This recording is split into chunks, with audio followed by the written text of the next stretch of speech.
The drought has been horrendous. You can't go to a dinner party without talking about water. I don't think it takes a genius to figure out that it's not going to be there at some point.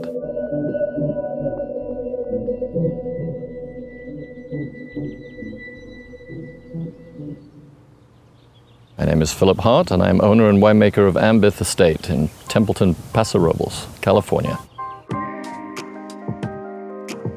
Dry farming is exactly the way that it sounds. It means no additions of water except by rain. We don't apply anything to the land that's going to degrade it in any way. We use homeopathic teas, we use biodynamic preparations, we use animals. We do not irrigate. This is 501 quartz, which when sprayed on the plants, attracts sunlight into the plant in order to help ripening. We call ourselves progressive regressives, because really we do things as they have done them in the past. We planted in '03, our yield was going up with normal rainfalls. We've now had a freeze and 4 drought years. Now, what does that mean for AmByth?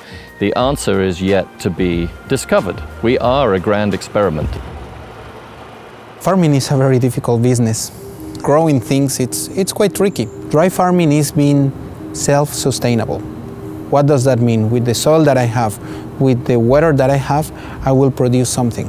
Conventional is that perhaps I will tap some resources from some other place, and I will move that water from here to there. When there is no water that you're seeing, you go to the groundwater. The problem is that we were using groundwater as if we were in a drought before the drought.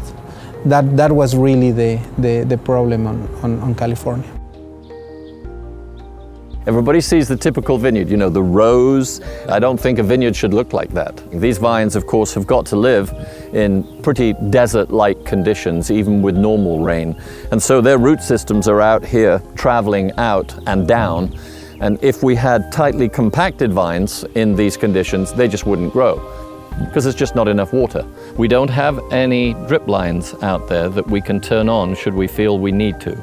Maybe we should have, having just gone through 4 years of drought, but we do not have, and so therefore the vines must learn to live with the rhythms of the planet and of where they are. When you farm this way, vines will age over 100 years. A typical conventional vineyard, 18 to 25 years, they replace the vines. They can't take it anymore, they can't do it. Dry farming is part of the solution? Yes, it is. It is more than a drop in the bucket? Yes, it is.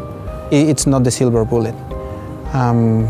We need to start playing with all the tools that we have around. Perhaps using a lot less water, no matter what, is the solution, and perhaps we should farm what doesn't require a lot of water in areas where we don't have any water. AmByth Estate is an extreme example. We are an experiment. So where is the balance? Should there be a little water applied in really dry years and none in wet years? That's the real topic, not necessarily that everybody should be dry farmed, period.